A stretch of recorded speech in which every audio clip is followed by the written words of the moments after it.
Saiba a importância do agro brasileiro no rompimento de barreiras comerciais. Você já acompanha o Paracatu Rural pelo YouTube? Já está inscrito em nosso canal? Se não, inscreva-se. Paracatu Rural. Marque o sininho para receber notificações. Agronegócios. Em 6 de dezembro de 2024, os líderes do Mercosul e da União Europeia anunciaram em Montevidéu a conclusão das negociações do Acordo de Parceria entre o Mercosul e a União Europeia. Esse anúncio encerrou um processo negociador que durava cerca de 25 anos. O acordo integra dois dos maiores blocos econômicos do planeta. Juntos, Mercosul e União Europeia reúnem cerca de 718 milhões de pessoas, produto interno bruto de aproximadamente 22 trilhões de dólares. No entanto, essa parceria comercial ainda não foi assinada e conta com a resistência de alas protecionistas europeias. O agro brasileiro, como principal interessado no sucesso das negociações, pode ser um importante mediador para que o acordo vá adiante. E é sobre isso que Natália Fernandes, coordenadora do Núcleo de Inteligência de Mercado da CNA, Confederação da Agricultura e Pecuária do Brasil, e Oliver Stunkel, pesquisador em Carnegie e Harvard, professor de Relações Internacionais da FGV, falam nesta segunda parte da conversa sobre o agro na geopolítica mundial. No episódio anterior, eles destacaram as relações comerciais entre Brasil e China. É um prazer ter você aqui com a gente no Ouço Agro para trazer aí revelações sobre esse cenário tão movimentado que a gente tem visto atualmente. Oliver, a rivalidade mais evidenciada atualmente é entre Estados Unidos e China. Como que você vê a posição do Brasil nesse jogo de poder? Sim, diria que hoje estamos voltando ao novo normal de uma rivalidade entre as principais potências dos Estados Unidos e a China, que para muitos é visto como algo novo, mas no fundo a rivalidade e a turbulência geopolítica é o normal. Foi só depois do fim da Guerra Fria, até 2015 mais ou menos, que essas forças foram contidas por uma conjunção de fatores muito específicos e raros na história. Tínhamos uma ordem unipolar, ou seja, só os Estados Unidos dominavam o cenário global e havia um consenso liberal de que os Estados Unidos deveriam promover o livre comércio, a globalização, que permitiu que vivêssemos por algumas décadas em um mundo, do ponto de vista geopolítico, muito tranquilo, sem grandes crises e sem temor de guerra entre grandes potências. Eu diria que isso mudou meados da década passada, quando esse consenso pró-China nos Estados Unidos começou a ruir, e o atual presidente é apenas um reflexo desse fim de consenso, porque mesmo sem Trump, a realidade dessa relação bilateral hoje já não seria mais de cooperação, mas muito mais de rivalidade e de competição, com uma relação que ainda existe, que ainda é importante do ponto de vista comercial, mas que é cada vez mais atrapalhada por questões de segurança nacional. Então, para o Brasil, isso é um desafio, porque será uma economia menos eficiente, menos previsível, com inflação mais elevada, porque quando temos tensão geopolítica sempre costuma aumentar um pouco a inflação a nível global, mas também uma grande oportunidade, porque o Brasil está longe dos principais focos de instabilidade no mundo. A instabilidade hoje no Oriente Médio, na Ásia, na América Central, na Europa, na África. Só na América do Sul não há uma crise geopolítica em andamento, ou seja, o Brasil está em meio de um porto seguro geopolítico.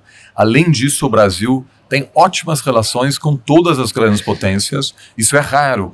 E a princípio existe um consenso nacional do Brasil, não importa se o governo é de esquerda ou de direita, todos querem preservar os laços com os Estados Unidos, com a China, com a Europa, com os parceiros da América do Sul. Então isso gera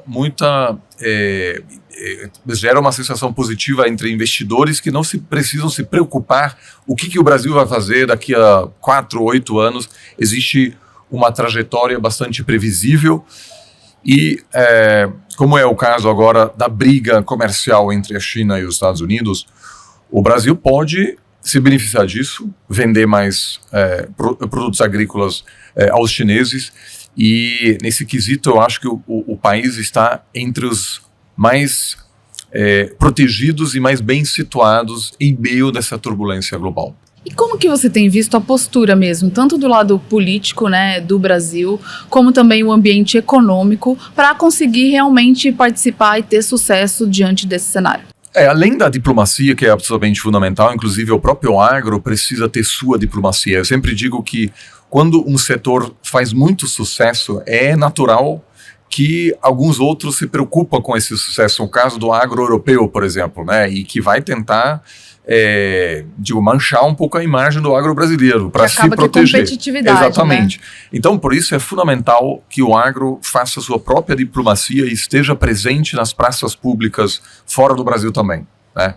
É importante que haja representantes do agro brasileiro participando do debate público europeu, por exemplo, para explicar por que a ratificação do acordo, por exemplo, entre o Mercosul e a União Europeia é benéfica para os dois lados, né? É algo positivo. O Brasil é um parceiro confiável e a Europa precisa de parceiros confiáveis no momento em que a relação transatlântica entre a Europa e os Estados Unidos está em crise. A Europa não pode confiar plenamente na China. Então, o Brasil é um parceiro importante. Isso eu acho que é um aspecto fundamental.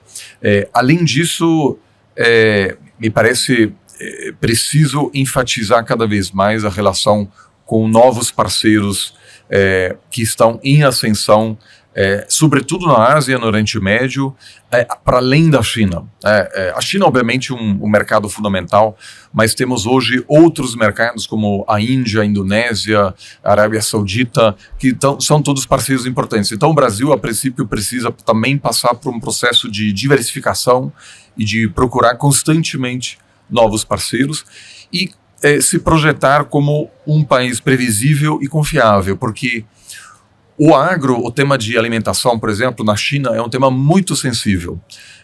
Cada vez que eu viajo para a China e falo com diplomatas sobre segurança nacional, a primeira coisa que surge não é o risco de guerra, é segurança alimentar. Para eles é fundamental ter um trauma nacional em função de uma crise de fome nos anos 60. Isso quer dizer, lideranças políticas chinesas lembram pessoalmente dessa crise, muito diferente do Brasil. O Brasil, como é um ator autônomo do ponto de vista de alimentação, não tem essa preocupação, mas a China precisa importar grande parte dos seus alimentos e, em função disso, se preocupa muito com essas relações com países como o Brasil.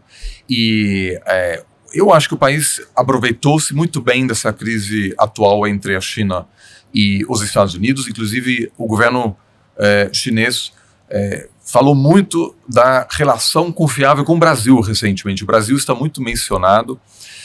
Então, a princípio, eu acho que esse caminho de ter uma postura calma, de não querer tomar lado, de não deixar que a polarização interna aqui no Brasil tenha um impacto sobre a política externa, porque uma coisa é a política interna e outra é a diplomacia, e aí eu acho que quanto mais o Brasil possa articular um plano calmo, sem se envolver muito nessas brigas dos grandes, melhor. Sim. Essa questão que você comentou dos acordos, né, acordo Mercosul e União Europeia mesmo, tem muito para avançar ainda. O Brasil tem buscado diversificar seus destinos, né, de exportação, seus parceiros comerciais, com todos, como você colocou, acaba que é uma postura bem ponderada, né, e o Brasil só quer ter relações com todos esses países e realmente ter uma pauta diversificada, já que também está concentrada com uma destinação maior da pauta exportadora do agro na China, e tem sempre uma questão de risco quando se fala nisso. E você não pode perder a continuação dessa prosa aqui no seu Jornal do Agronegócio. Todas as vezes que você demonstra generosidade, você cresce na fé E por que isso acontece? Porque quando você recebe algo e ao invés de usar em benefício próprio, você usa para ajudar outras pessoas, você precisará depender de Deus para lhe ajudar. Quando você decide ajudar um amigo que está passando por dificuldades em pagar as contas, você terá que aprender a confiar em Deus para prover para você.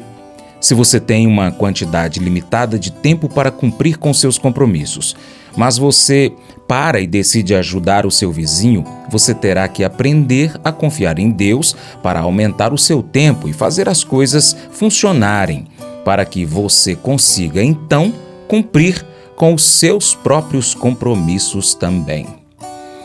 A sua fé é fortalecida quando você depende de Deus nestas situações e confia nele. Você decide orar ao invés de se preocupar e espera Deus cuidar de suas necessidades. Em Filipenses 4, verso 6 diz assim: Não vivam preocupados com coisa alguma.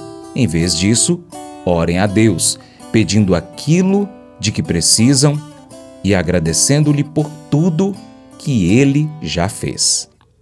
Esse devocional faz parte do plano de estudos Hábitos de Felicidade do aplicativo bíblia.com. Muito obrigado pela sua atenção, Deus te abençoe e até o próximo encontro. Tchau, tchau.